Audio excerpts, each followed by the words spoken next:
Bienvenue à toutes et à tous. Aujourd'hui, on se penche sur des documents assez denses qu'on a reçus. Le plat principal, c'est une thèse de doctorat en droit privé. Le titre, de la religion à la banque, contribution à l'étude d'un droit bancaire islamique en France. Et on a aussi quelques extraits d'une discussion trouvée sur YouTube qui aborde des interprétations un peu plus contemporaines.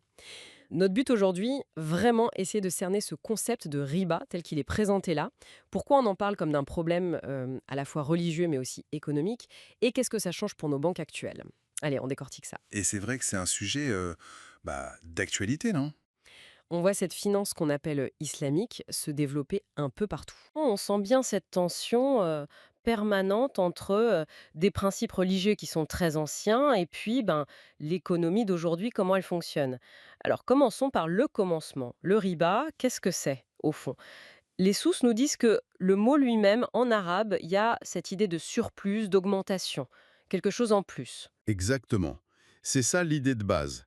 Et ce quelque chose en plus, c'est justement là que ça coince, si on peut dire. L'interdiction, elle, est très, très claire dans les textes fondateurs de l'islam. Dans le Coran, particulièrement, la Sourate 2, verset 275, ça dit explicitement: «Dieu a permis la vente et a interdit l'usure», donc le riba. Et ce n'est pas tout, hein.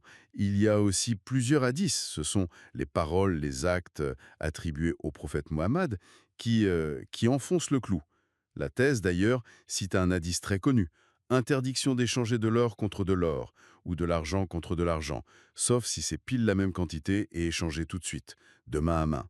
Tout ce qui est en plus, c'est du riba. C'est net. Ah oui, c'est assez radical comme interdiction. Mais au-delà du texte comme ça, brut, les sources expliquent un peu le pourquoi. Il y a une raison morale, sociale derrière.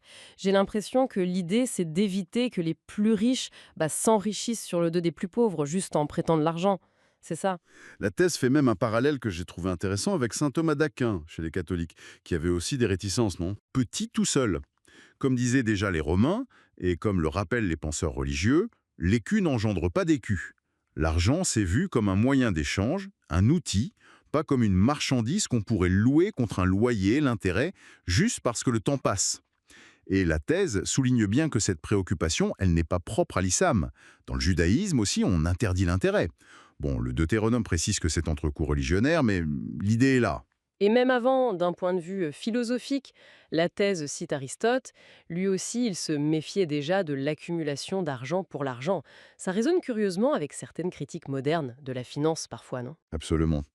Aristote y voyait ce qu'il appelait la crématistique, l'art d'acquérir des richesses juste pour elles-mêmes, comme quelque chose de potentiellement contre nature et même dangereux pour l'équilibre de la société. Et puis, historiquement, comme le note la thèse, il faut voir que beaucoup de prêts dans les sociétés anciennes, c'était pour la consommation immédiate, hein, pour survivre, pas forcément pour investir dans quelque chose de productif. Alors dans ce contexte-là, l'intérêt, ça pouvait très vite devenir un outil d'exploitation, d'asservissement. Donc on comprend mieux ce rejet très fort du surplus exigé sur un prêt. D'accord, je vois mieux. Et alors, qui est concerné par cette interdiction si stricte d'après les textes islamiques? C'est juste celui qui prête l'argent? Ah non, justement. Et c'est là qu'on mesure l'ampleur de la chose. La thèse, en s'appuyant sur les hadiths, elle est très claire là-dessus. La condamnation, elle ne touche pas seulement le prêteur, celui qui reçoit le riba, elle touche aussi l'emprunteur, celui qui accepte de le payer, et même celui qui rédige le contrat, et même les simples témoins de la transaction. Ah oui, carrément. Ça implique tout le monde en fait. Exactement. C'est vu comme une responsabilité partagée, collective. Ça montre bien à quel point c'est ancré socialement. Ce n'est pas juste une règle financière isolée. Tout à fait. Et les conséquences spirituelles qui sont évoquées dans le Coran sont, comment dire, très sérieuses. Les versets 278 et 279 de la Sourate 2 sont souvent cités. Ils avertissent ceux qui continuent à pratiquer le riba, après avoir connu l'interdiction, d'une guerre de la part de Dieu et de son prophète. Une guerre. Oui, ce sont les termes. C'est une menace extrêmement forte. Et la thèse souligne que c'est pour ça que les savants musulmans considèrent le riba comme un des péchés les plus graves. C'est un pilier de l'éthique économique en islam. Une guerre de la part de Dieu, c'est intense. Et ça contraste vraiment très fort avec notre approche moderne, enfin en tout cas en France. La thèse explique bien comment le droit français gère ça. On ne parle pas de riba, mais d'usure. Et l'usure, attention, ce n'est pas n'importe quel intérêt. C'est un taux qui est jugé excessif. Il y a un seuil légal, le fameux taux effectif global, le TEG, et si on le dépasse, alors là oui, ça devient un délit pénal. D'après l'article qui est cité dans la thèse, on risque jusqu'à 45 000 euros d'amende et même 2 ans de prison. C'est une logique de régulation, quoi, pas une interdiction de principe de l'intérêt. C'est une différence fondamentale d'approche, oui. D'un côté, une interdiction qu'on peut qualifier de morale, de religieuse, absolue. Tout surplus qui est prédéterminé sur un prêt est interdit, peu importe le taux. Et de l'autre côté, une régulation par la loi qui vise à empêcher les abus, les taux excessifs, mais qui accepte le principe même de l'intérêt comme une rémunération du capital ou du risque pris. D'accord. Et du coup, concrètement, aujourd'hui, comment ça se passe? Comment cette interdiction absolue du riba, qui est si centrale en islam, comment elle se confronte à notre système bancaire où l'intérêt est, il est partout, soyons clairs. Les prêts immobiliers, les crédits conso, les découverts, même sur certains livrets d'épargne, ça doit créer des situations complexes, non? Ah bah c'est le moins qu'on puisse dire. C'est une tension de tous les jours pour beaucoup de musulmans pratiquants. La thèse mentionne d'ailleurs l'existence, historiquement, de ce qu'on appelle les IL. Ce sont des sortes de montages juridiques, un peu des astuces légales si on veut. Elles sont conçues pour respecter la lettre de la loi islamique, mais pour arriver, au final, à un résultat économique qui ressemble beaucoup à un prêt à intérêt. Par exemple, des doubles ventes un peu fictives pour masquer le prêt. C'est une bonne illustration de cette tension, je trouve. Des astuces légales, oui, ça montre bien la difficulté de la chose. Et c'est précisément pour essayer de sortir de cette tension, de ces YAL, que la finance islamique moderne s'est développée. La thèse retrace bien cette émergence, surtout après les indépendances dans beaucoup de pays musulmans. Il y a eu une volonté politique à ce moment-là d'intégrer la charia dans le droit national, y compris dans les règles bancaires. L'idée, c'était d'offrir une alternative qui soit viable et en même temps conforme aux principes religieux. D'accord. Mais alors, cette discussion YouTube dont on parlait au début, elle évoque un débat plus récent, non?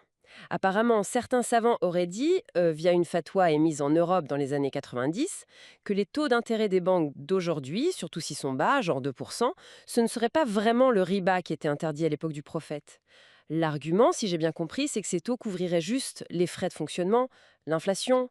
Oui, cette position existe, c'est vrai, mais la discussion YouTube la critique assez vertement, on peut dire. Elle soulève plusieurs points en se basant sur les textes, mais aussi sur une analyse économique. D'abord, cet argument, il ignore souvent la complexité réelle des contrats bancaires d'aujourd'hui et puis le fonctionnement global du système financier. Ce n'est pas juste un taux affiché sur une pub, quoi. Ensuite, ce critère du taux faible. Ben, c'est quoi un taux faible? 2%, 1%, 1,5%? Où est-ce qu'on met la limite? Et même à 1%, les banques gagnent de l'argent. Comme le rappelle la discussion, l'intérêt, ça couvre les frais de la banque, ça couvre l'inflation et ça couvre la marge bénéficiaire de la banque. Une banque, ce n'est pas une œuvre de charité. Son but premier, c'est de faire du profit. C'est vrai que même un petit pourcentage, si on l'applique à des sommes énormes comme celles que brassent les banques, ça fait beaucoup d'argent en finale. Exactement. Et puis, troisième point qui est soulevé dans cette discussion, les prêts à taux bas, c'est souvent des produits d'appel. La banque, elle se rattrape ailleurs, sur les frais de dossier, sur les frais de tenue de compte qui sont parfois exorbitants, sur les commissions pour chaque virement, sur le prix des cartes bancaires, et surtout sur les agios quand on est à découvert. Et là, c'est une forme d'intérêt qui peut être très coûteuse. La discussion cite même des chiffres où ces commissions annexes, tout ce qui n'est pas l'intérêt affiché, ça représenterait jusqu'à 80% des revenus de certaines banques. Donc le taux d'intérêt, c'est un peu la partie visible de l'iceberg. Ah oui, vu comme ça. L'argument du taux faible, il paraît tout de suite moins solide. Il y a une dimension plus systémique aussi, qui est évoquée dans la discussion YouTube. Participer à ce système d'intérêt, même avec des taux qu'on juge faibles, est-ce que ce n'est pas d'une certaine manière cautionner et renforcer un système financier global qui est critiqué par ailleurs? On lui reproche son rôle dans certaines crises, comme celle des subprimes. On lui reproche d'avoir contribué, via les politiques du FMI par exemple, à l'endettement et à la pauvreté de certains pays. Donc la discussion soulève une question de responsabilité éthique pour le musulman. Est-ce qu'on peut participer à un système qu'on juge, au fond, problématique?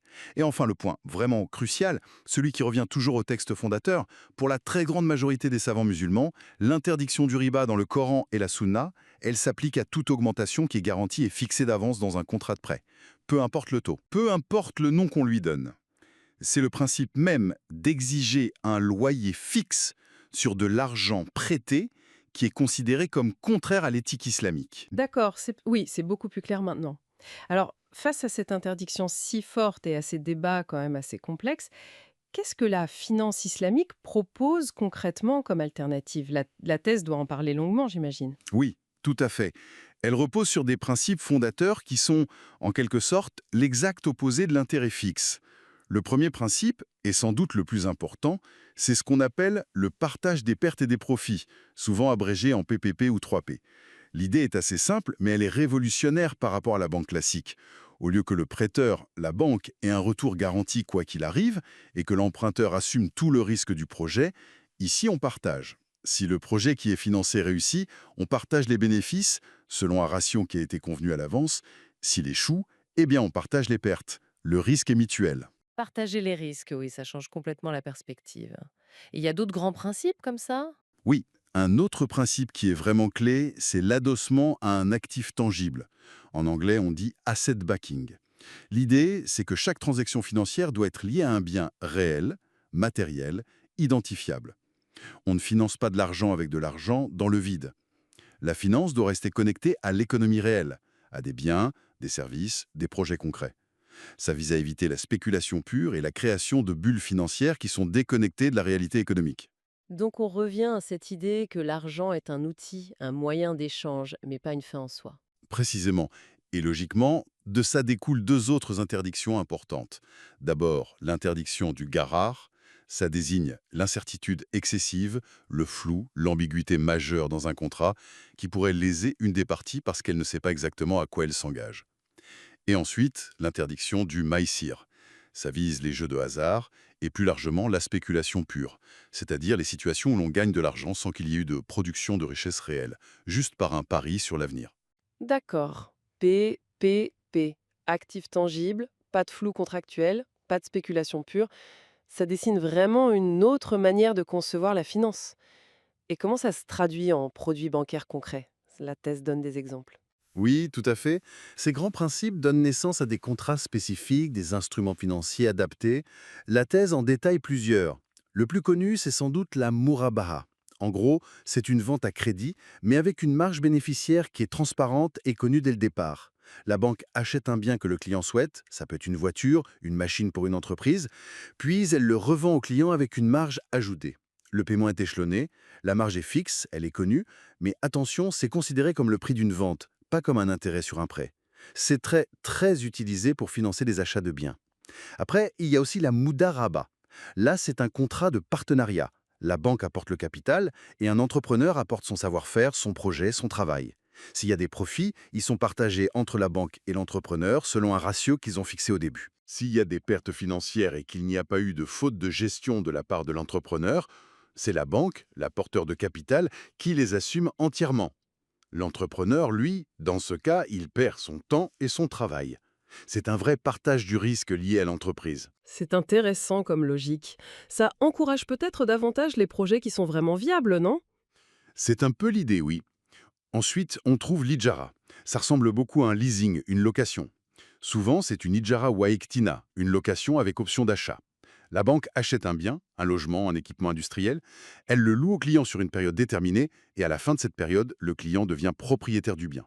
C'est une alternative au crédit immobilier classique. Et enfin, il y a la Musharaka. Ça, c'est une sorte de société en participation. Plusieurs partenaires, ça peut être la banque et le client ou plusieurs investisseurs, mettent du capital en commun dans un projet ou une entreprise. Ils partagent ensuite les profits et les pertes, en général proportionnellement à leurs apports en capital, et souvent ils participent ensemble à la gestion du projet. Murabara, Mudaraba, Ijara, Musharaka. D'accord. Ce sont vraiment des outils qui sont conçus autour de ces principes de partage d'actifs réels. Tout à fait. Et pour s'assurer que tout ça reste bien dans les clous, que ça respecte bien les principes, la thèse mentionne le rôle absolument essentiel des comités de conformité charia. On dit aussi Sharia Boards en anglais. Ce sont des groupes d'experts, des experts en droit islamique, mais souvent aussi en finance. Ils siègent au sein des banques islamiques. Leur travail, c'est de vérifier, de valider chaque nouveau produit, chaque contrat type, chaque opération importante, pour être sûr qu'il n'y a pas de riba caché, pas de garar excessif, pas de maïsir. C'est une sorte de contrôle éthique intégré à la banque. Une sorte de garde-fou interne, en quelque sorte. D'accord. Et pour finir sur une note un peu plus pratique, pour quelqu'un qui nous écoute et qui voudrait concrètement essayer d'éviter le riba dans sa vie de tous les jours, est-ce que les sources donnent des pistes, des conseils? Oui, il y a quelques conseils assez logiques qui reviennent. Le plus direct, évidemment, c'est de chercher s'il existe, là où on vit, des banques ou des institutions financières qui proposent explicitement des produits conformes à la charia.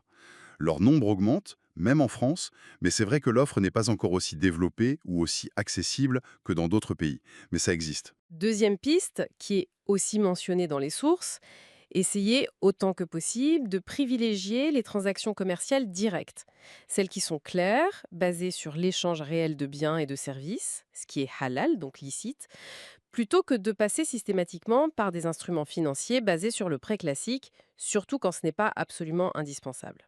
Et enfin, un point qui est souvent souligné, c'est l'importance de l'éducation. S'éduquer soi-même. Se former un minimum sur les questions financières, comprendre comment fonctionnent les produits bancaires, mais aussi approfondir sa propre compréhension des principes religieux qui sont en jeu. Ça permet ensuite de prendre des décisions qui sont plus conscientes, plus éclairées, et qui sont alignées avec ses propres valeurs. Bien, je crois qu'on a fait un bon tour d'horizon là. On est parti de la définition du riba, cette interdiction quand même très forte dans les textes islamiques. On a vu ses implications morales, sociales, économiques. On a exploré cette tension avec le système bancaire actuel, qui lui est basé sur l'intérêt. Et on a découvert comment la finance islamique essaie d'y répondre avec ses propres règles du jeu. Le partage des risques, le lien nécessaire à l'économie réelle. Alors finalement, qu'est-ce qu'on retient de tout ça? Ce qui est frappant, je trouve, c'est que, au-delà de la dimension purement religieuse, qui est évidemment centrale pour les musulmans, cette réflexion autour du riba et des alternatives islamiques, elle pose des questions qui résonnent plus largement aujourd'hui, je crois. Je pense à ces principes dont on a parlé, hein, le partage des risques, au lieu de les transférer systématiquement sur l'emprunteur, cette exigence d'un lien fort avec l'économie réelle, celle des biens et des services, cette recherche d'une finance qui soit peut-être plus juste socialement, face aux critiques qu'on entend régulièrement sur la finance conventionnelle, son instabilité parfois, sa tendance à se déconnecter de l'économie productive, ses impacts sociaux qui sont parfois questionnés, est-ce que ces principes, qui viennent d'une autre tradition, d'une autre façon de penser l'économie, est-ce qu'ils ne pourraient pas au moins nous inspirer, nous offrir des pistes de réflexion pour repenser certains aspects de notre système financier global? Pas forcément pour tout copier tel quel, bien sûr, mais peut-être pour nourrir le débat sur une finance, oui, plus éthique, peut-être plus stable et peut-être plus au service de l'ensemble de la société. C'est une question qui mérite sans doute qu'on s'y attarde un peu. Une belle question ouverte pour terminer. Merci beaucoup d'avoir participé à cette analyse détalée.